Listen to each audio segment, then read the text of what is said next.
About minimalism in design, and let me start with what it is basically. It is stripping down something to bare essentials, removing everything that's not needed at all, and keeping stuff very, very simple.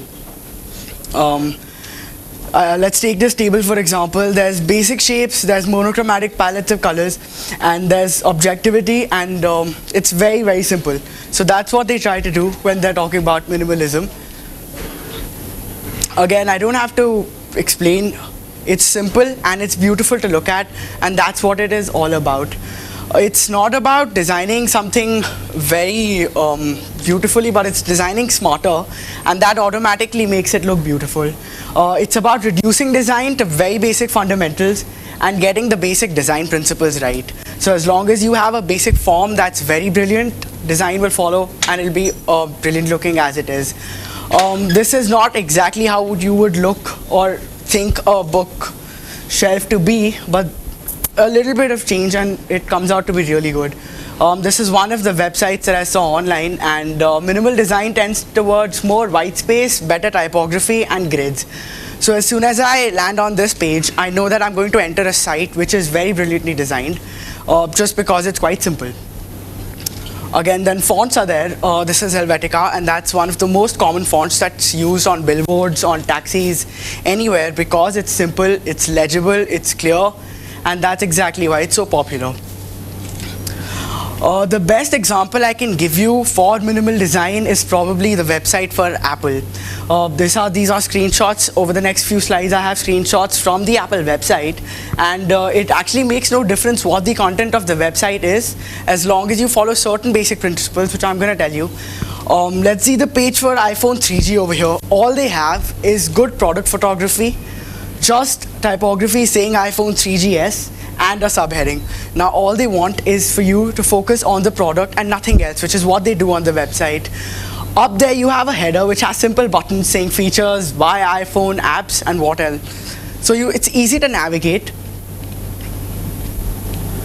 And again, I move on to the next page. You have a header with simple clear buttons showing what to do, where to go. Now I've had internet in my house since '97, and I've grown up with it, so I'm pretty comfortable with it, as all of you would be as well. But when my father goes onto the internet, he has a little bit of trouble navigating through websites, figuring out what to do, where he'll mess up he'll go on some wrong link, he'll call me and ask me how do I get back to that page, because he's lost in the website. But this example is a brilliant website that's flawless, so he can never go wrong here. He's looking for something, he'll find it. It's very easy to navigate, and you can get back to whatever you were doing simply. Again, the page for iPod, all it has is an iPod, the heading, and just a subheading showing what it is. Now one would think this is absolutely very easy to do, since the designer here has almost no job. He's just placing this stuff here. But a lot of thought goes behind into doing this, as you are making sure what part, if this is on your screen, your eyes would go straight to the iPod first, and then you would read what that is. And you have to play with all these things to actually make a very decently good and simple page that works for this website. This has to be one of the most complicated pages on the website. It's for the Apple iStore. But I've added those red lines to show a grid of how it works. There are 3 panels, and yeah, it's very easy to navigate. Your eyes go from left to right, and yeah, it's simple and it's really great. So this is an example of a flawless design for a website, one of the best in the world. Again, if I show you guys the picture of this bottle, half of you would already know what this is without anything being written on the bottle. It's a bottle for Absolute vodka, but what the guys have done is they've mastered the design. The form is so well thought of that without even putting anything on the bottle, you know what it is. So that's what simplicity is used to define minimalism. And anything, it's good to create a minimalist design, but anything that's quite minimal can be further simplified. And something that is well ornamented, or there's a lot of ornamentation on top of it, that would still look good, but first you have to master the actual thing, and that's what it's all about. Again, I'm coming back to Apple, but this is the monitor, and generally monitors would have quite a few buttons over here and some text over here, which Apple doesn't do, and that's why if you put them two together, you see the other monitor, you'd pick this one up, because this is much better to look at, simple and really great looking. I'm going to come to a few logos now, how they designed this. Let me take Comedy Central for the first one now. They know it's a different channel. What they've done is they've written Central Topsy Turvy. And they've used two C's, very good play of positive and negative space, and they've come up with something, they've come up with a very simple but yet brilliant logo. FedEx again. Now I don't know how many of you already know about this, but the logo, the point behind the logo is that if you can observe the space between E and X, that makes an arrow over here. And that's what they were trying to prove in the logo, that we get things done, we move forward, and that's what FedEx logo is about. So again, it's very minimal, excellent block colors are used, and simple positive negative space used to make something that's brilliant.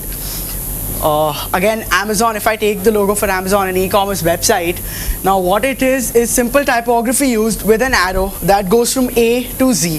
What they're trying to prove, what they're trying to say is that we have anything on a website from A to Z, we have, Amazon has it. So that's another brilliant logo design. I'll show you some more. And I don't even have to explain these because you can figure out, like the last one is for horror films. Now you know that's a reel and you know what that is, so it's very simple and yet it's super intelligent, and that's what minimalism is all about, getting things right and communicating with as little as possible. Again, another logo, no explanations needed. What it is, it's easy to figure out. This image has been going on the social networks, it's being shared by a lot of people, it's become really popular also.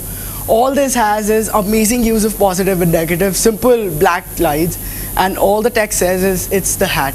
That's all. So then again, there's a Boston-based designer named Ibraheem Youssef. So what he did was he's taken movies and he's made posters out of those with a minimal twist. If I show you Jurassic Park, that's a water glass. I don't know how many you can figure out, the colors are a bit messed up, but that's a glass of water. And anyone who has seen Jurassic Park knows what that is. So it strikes you right there.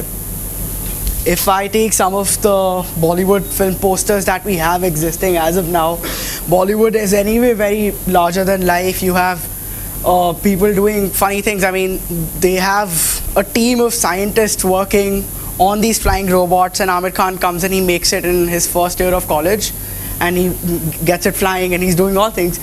So that's what, it's actually larger than life, and that's what they show the posters to be as well. Now they try putting as many colors as they can, they make it as loud as they can because their motive is to get as many people as they can into the halls, which is good and which is what works.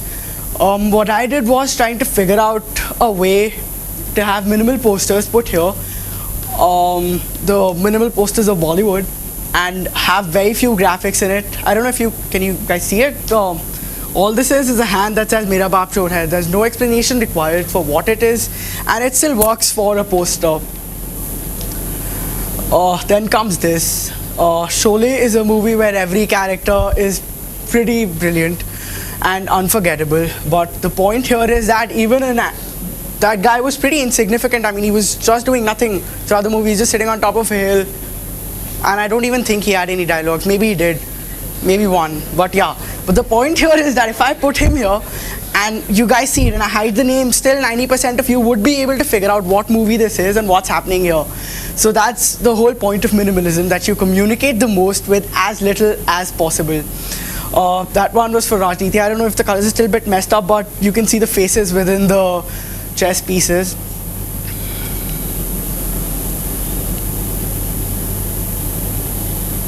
A few more.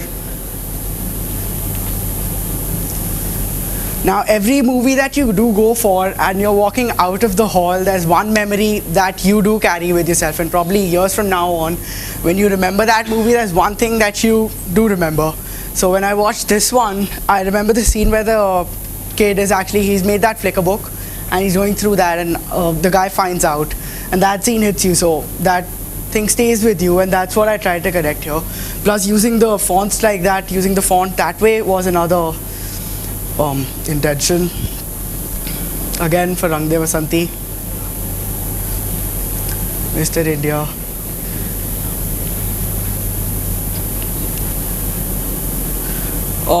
That, I don't know if you guys can read it, but that's for Munna Bhai MBBS. What's there on the poster is a carom board and a glass of orange juice. That's all there on the poster. So you guys can figure out what it is. Anyone who has seen the movie knows what that is. And Yeah, I never started this as a business venture or anything at all. I just made these for just fun, and I put them up on the internet, and they started people started sharing it, and it got really viral online. So that's how it grew. This is for Jhankar Beats.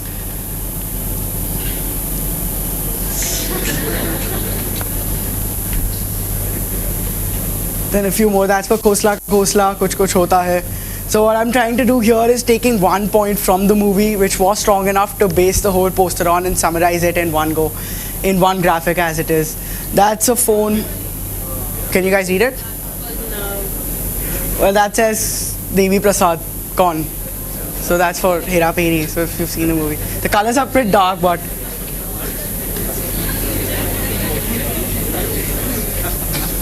so yeah, that's again small things that are there in the movie, but you remember them and you joke about them, but they can work as excellent tools for communication for the movies. Anyone who has seen this movie would know. Now that's for Gadar. That's one scene I remember. That's one scene probably everyone remembers. Honestly, I haven't seen this movie, but I know this song. So I wanted to make that, and that's what I made. So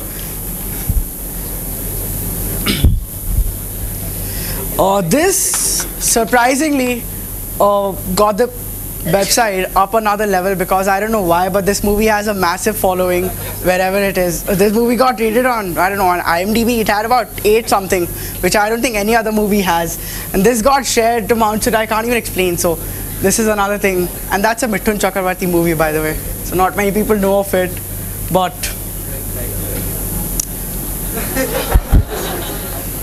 yeah, I used to watch this as a kid, and that's the only thing I did remember, because a moving photograph would impress me a lot. But yeah, thank you. I hope you guys liked it.